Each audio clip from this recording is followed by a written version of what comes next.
My name is Bhavik Gudka. Normally, I like to walk a lot on the stage, but because I have to also the clicker is not working today. So what I'll do is I'll be standing here in one place, and it's very awkward for me. I've never done that. I generally keep walking, but this will be a different. There's always a first time for everything. So I'll be here. So before I start, I wanted to check the pulse and see what kind of members we have in our audience. So architects here, any architects? All right, few. Engineers, coders, all right, bunch of them. Folks, operations side, incident management, operations, QA, quality. Okay, so we have a little bit of folks. So this session is, somebody asked me, who is this session for? I said it's for anybody who is from IT. Either they might be a developer, they might be a production support person, they might be incident manager, they might be a QA person, they might be an architect, or they might be an engineering leader who is trying to invest in automation. So this is for all kinds of folks. So I'll start. About me, I'm a senior director in Capital One in the software engineering job family. I've been with Capital One since 2006 now. First few years as a contractor and since then as an associate since 2010. So it's a long journey at Capital One. I live in Schaumburg, 1 hour away from here. I was in Virginia till 2019 or so, and I moved a few years back. So I started liking Chicago now. It's only in summers though. I'm not able to get used to this winter in Chicago yet. Hopefully with time I'll be able to manage that. What else about me? I'm passionate about solving problems. Many people ask me questions, okay, what's the difference between DevOps engineering, software engineering? It's all the same. At least in Capital One, it's all the same. DevOps is just a domain, and all software engineers are the ones who do the DevOps. For me, it has always been about solving problems, complex problems, generally the enterprise problems. I've always been in the enterprise roles in the company. And then outside of that, besides work, I'm a passionate about cricket and some music. So that's about me. Let me talk about my company, Capital One. How many of you are Capital One customers here? Anyone? What's in your wallet? All right. So those who know Capital One from tech perspective, they also know that Capital One was one of the first or the first bank to go all in on public cloud. We are known for being a tech company and not so much a bank. We have always embraced open source, and you will see, Capital One even has contributed in the open source space, whether it's custodian or whether it's Hygia or stuff. I've seen all kinds of transformations at Capital One in my time there since 2006. So very excited about what we do, and I'm glad that some of you are also the Capital One customers. All right, so let's start. I'm going back, maybe 10 years back, 12 years back, of how our early days were in our DevOps journey. And some of you might be able to resonate with that if you all had lived that life, and some of them might be still living that life. But this is how our DevOps early days were. Specialists for everything. Development team, QA team, production support team, incident management team. So we had different groups in the company. Anyone over here who remembers these days from their past or who are living these days still? Very siloed environments or siloed groups. And what happened, and pretty much waterfall approach of development.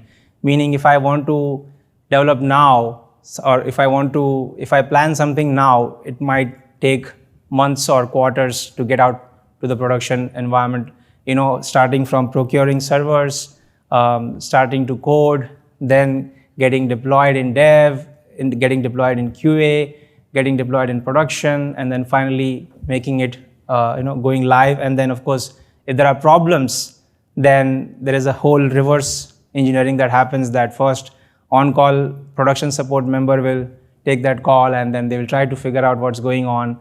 They will not be able to, then they might call L2 and then L3. I'm not sure if some of you have lived through that pain. I have lived through that pain, and I know it's a very slow way of doing development, right? It doesn't work in today's time and age. So again, I won't talk much about it because I feel most of you can relate to it. But then what happened at Capital One is we started this whole, we embraced Agile. How many of you follow Agile methodology in your company today?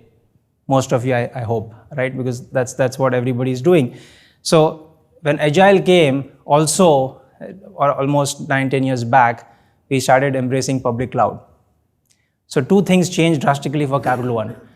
One is our process changed on how we wanted to do development. Second is we embraced public cloud, which means a lot of the time that was spent in just procuring servers and handling data center and all of that was not a problem anymore, which means now we could straight away start development. Plus it was very agile, so it was not like you take weeks and months. We wanted to go fast. So what happened was we had to change how we operated, and we had to get away from this model that you see on the picture to something like this. We call it YBYO. You build, you own. Have you all heard this acronym before? Maybe there's a slightly different variation of it. Some people call it I've also heard we build, we own. We call it you build, you own. But the moral of the story is that we started putting the ownership to a group. A team now owns everything. They own coding, they own the testing of what they code, they own deploying it to production as well. And because there was no baggage of waiting for data center and servers and all, they could just go pick a service that is out there in the cloud and start without depending on any external team. They were able to do everything themselves. So which means the world changed. The same team is now, it's not like earlier there was a dev group, QA group, production group, and so on. Now the team will have it's a cross-trained team. They are supposed to own everything, right? You build it, you own it. What happened is, yes, we started moving faster, but it also started putting a lot of pressure on that team, because now the engineer, before, I remember those days, I used to code, I was in India, I finished my coding, we did my whatever local unit testing on my laptop, and that's it, I'm done. Then my on-site lead will make sure that the code is handed over to QA team. After that, nobody bugged me. Life was so easy. I don't know, as a coder, if I go back in those days, I always tell, if I start being a developer today, it's tough. I'm expected to own everything. Whereas those days, my job was to code and make sure it works on my laptop. After that, QA, production team, and all those teams will do their part. Performance testing team was a separate team altogether.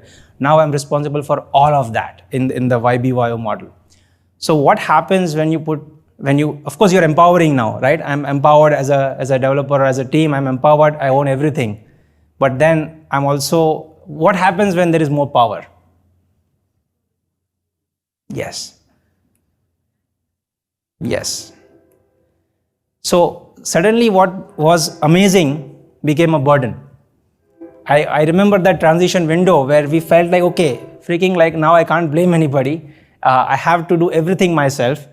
And what happens is the engineers who are always more used to just coding and forgetting about it and only worry when there's a production bug, then they again worry. But other than that, they were not worried. Now they have to be responsible for every aspect of the SDLC, software delivery life cycle. So what do smart engineers do when they are given more responsibility or more work? What do they do? Are they going to still do the same things what the previous specialists were doing? They won't. So that led to automation, and we call it pipeline. But what is a pipeline? Basically, these are all different stages where the code goes from build to deploy to QA test to performance test to cyber scanning, all of that. All of that, which was, and they were still automated steps before, but different groups did the automation in different ways. Testing team had their own automation, performance testing team had their own automation, production folks had their own automation, the QA team who did deployments in non-prod had their own automation. They were all separate automation. Can you expect the developer now who is responsible for their code, YBYO, is going to use all those different automations and like live through the so many tools? No, it's not going to work. So what happened was the whole pipeline concept became more popular, and I'm sure most of you must be using pipelines in your companies now. And since they had the power, they all started building pipelines because they didn't want to do the job of a QA guy or a performance testing guy or a production guy or a EM, we call it environment management, but it's a QA team basically who does deployments to QA. They didn't want to do all those things their way. They wanted everything in a more easy way, and that's where the whole pipeline concept came.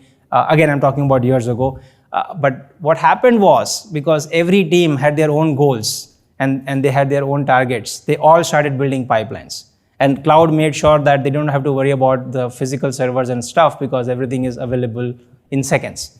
And that YBYO put that pressure on the engineers. Automation was required, pipelines were born. But the problem is we had hundreds of teams, and every team started doing their own pipelines, because at the end they wanted to go fast. And what happens, think of a division or LOB, line of business, that has tens or hundreds of teams, and each of them are building their own pipelines. What do you think is going to happen? As an engineer, if I move from team A to team B, I have to now understand what that team B's pipeline looks like.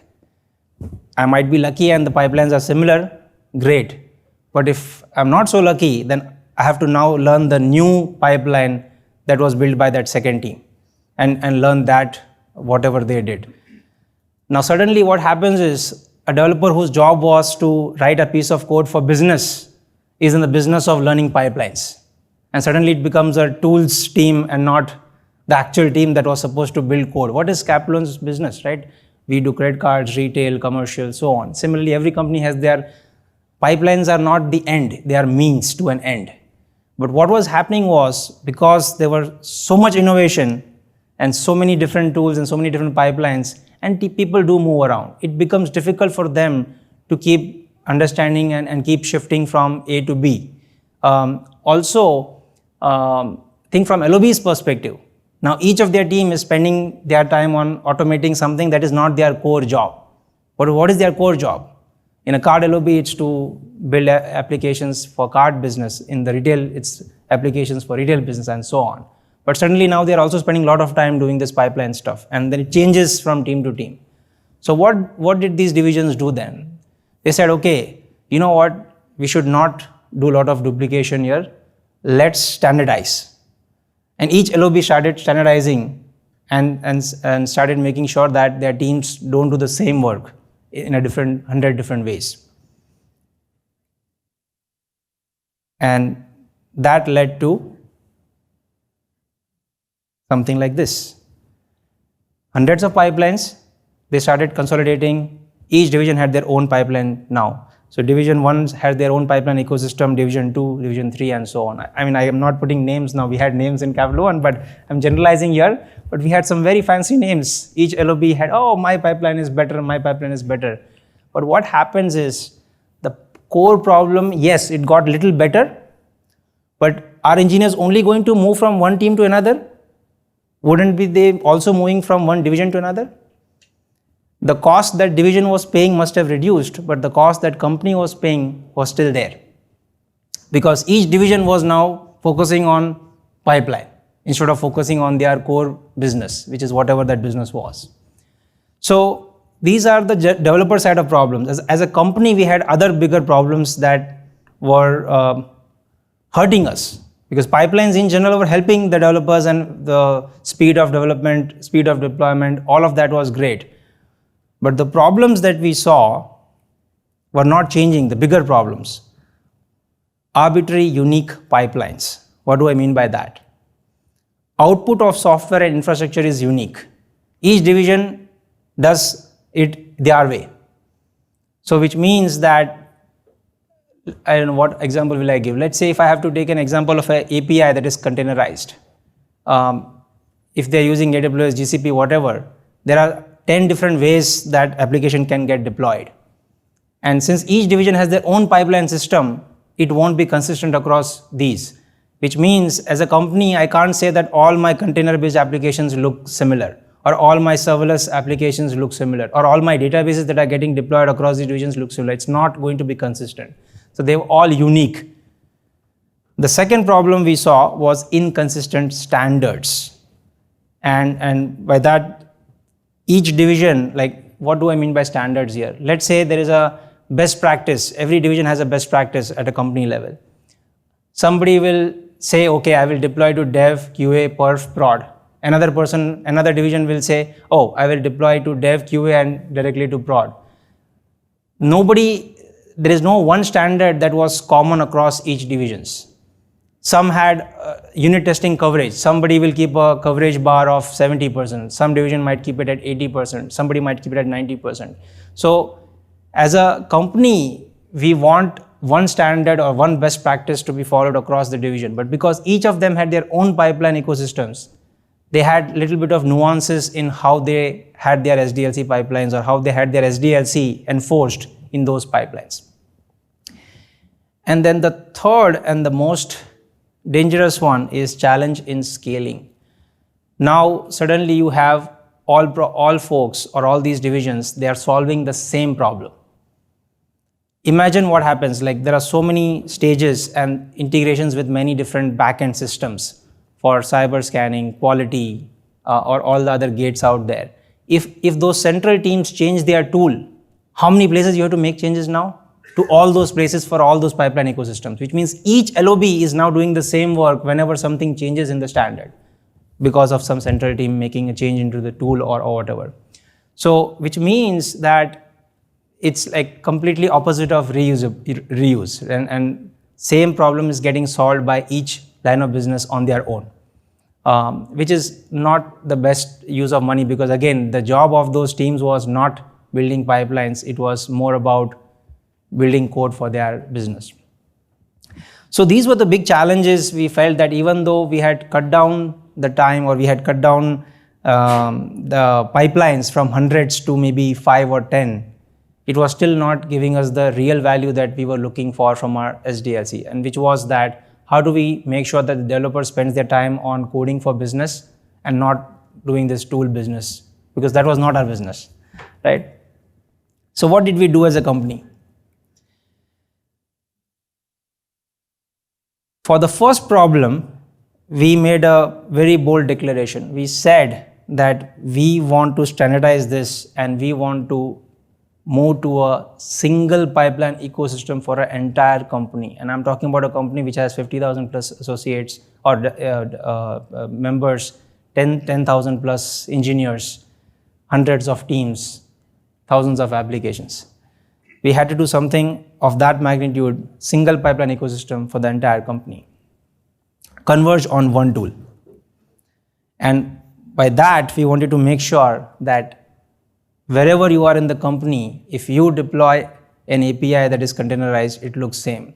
If you deploy a database, a SQL database, it should look same. If you deploy a NoSQL database, it should look same. If you deploy a UI application, it should look same. So that was the whole purpose of that central tool. The second problem, inconsistent standards. How did we fix that?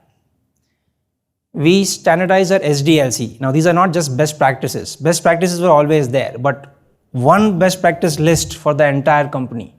And we had official documented stages of what all needs to be true before an application hits production. And all those standards were automated in that first one that we just said, that central pipeline system. And the third one, inner sourcing. If we are building a central pipeline system for the entire company, yes, central team will look into it, and I happen to be the leader of that central team that owns the central pipeline system for my company. But I cannot solve the needs of all those applications without the power of inner sourcing. And by that, what we do is we have the same backlog for all the pipeline needs, and engineers across the company contribute back. That way, if a team has a problem somewhere, and that is a common problem that can apply to many teams, they all contribute back. And we have various ways by which we award them. But that way, now suddenly I have engineers across the company working for me indirectly. Directly, of course, there are engineers in my org who work for me, but I have engineers across the company because they are all trying to make sure that whatever they do helps the entire company. And that was not possible before, with each LOB doing their separate pipeline, or before that, each team doing their separate pipeline. So this is what it looks like today. From hundreds, we went to 5s or 10s, and now we are using a single pipeline ecosystem. And I say ecosystem because there are always bells and whistles tied to a CI. It's not just, CI/CD pipeline is not just about building and deploying, but also integrating with several enterprise tools to follow those enterprise standards. Just a pictorial view of how things look, and I know it's a little difficult to read there, but basically we have the pre-configured set of stages that people cannot bypass, which was possible in the old world when each LOB will do it differently. All of them have the same stages that they need to go through. Again, it depends on what kind of code. The pipeline will be different for a API versus a UI versus a database. There will be different kinds of pipelines depending on what kind of application is getting deployed, but they all follow the same standards, which have, in that we have automated the SDLC rules or the principles, the best practices. And the third line is important one, that the architecture standards and pattern. That was also that also became possible because of a single ecosystem. Like, what do I mean by that? If an application is critical, then it should be deployed in multiple zones if you are using cloud, or multiple regions. We can enforce those standards also now, which was not possible before, right? The database having a read replica, database having a failover, auto failover, all of those standards we can now automate, and these are the architectural standards that we are also able to automate in the central pipeline ecosystem, which was not possible before. Here are some examples of all those other things I said, right? Bells and whistles. There are so many things that pipeline has to do, not just build and deploy. That's the bare minimum. Everybody can do that in their pipelines. That was not the only goal. But we have so many, and these are just examples, some big ones, peer review checks, because at the end, we are a regulated company. We want to make sure that there is segregation of duties, that the person who is coding and deploying, there is a peer review done by somebody from that team. Static application security testing from cyber perspective, OSS, open source. We use a lot of open source in the company, so OSS vulnerability checks. All these things were happening, by the way. The problem was, because they were separate pipelines, it was very difficult to measure who is doing how much. There was no way to say what percentage of applications comply with a standard. Now it is possible, because all of them are using the central pipeline ecosystem that integrates with all these systems, the branching strategy, standard unit test coverage, standard architecture pattern, standard monitoring and alerting. All of that was possible because of this single pipeline ecosystem. The measurement of those standards is possible. It is also decoupling the developers from those backends now, which means, let's say if the cyber team decides that, okay, we'll not use tool A, we'll use tool B for OSS scanning, all these LOBs don't have to make any changes. The changes are done in the central pipeline system, and that's it. Same with your test coverage. If the testing team decides that, okay, we will start using B tool instead of A tool going forward, all these LOBs don't have to worry about it. All the changes will happen in the central pipeline system. So what did we gain? If I have to show you some numbers of what happened after all of this convergence, here are some samples. Millions of deployment a year, increased velocity through a standard SDLC process, meaning not only the deployments are happening, I can pinpoint and say what percentage of these applications followed which standard. It's all possible now. And most importantly, since I'm a developer at heart, developers now are not working in silos. If a developer has a great idea and they contribute back, the whole company is benefiting, right? So the power of inner sourcing. Last but not the least, we will continue to invest on this central pipeline ecosystem, but there are some big outcomes that we want to always adhere to, so to make sure that the pipeline is doing its job. Better compliance posture. As I said earlier, so many standards, we can measure them, which means we are making sure that the code that is getting deployed in production is compliant to all the standards, right? Better developer capacity. If engineer is not now worried about the pipeline, what are they doing with that time? They are writing code for that business, which means they don't have to spend that time that they used to spend in owning their own. And again, when they had their own pipeline system, they also had to maintain that. Even that time goes away. So better developer capacity to do what they were supposed to do for what they were hired to do. Better speed to market. I mean, that's needless to say. That was the whole, that's why the whole world uses pipelines, so that code can go to production as fast as possible. Better developer experience. That's the toughest one. I don't feel we have mastered that yet, because developers are never happy. They always want more. But now at least we are in a position where we can pull levers to figure out what changes can be done so that these developers who are using these pipelines get the better experience for the entire SDLC from start to end. That's it.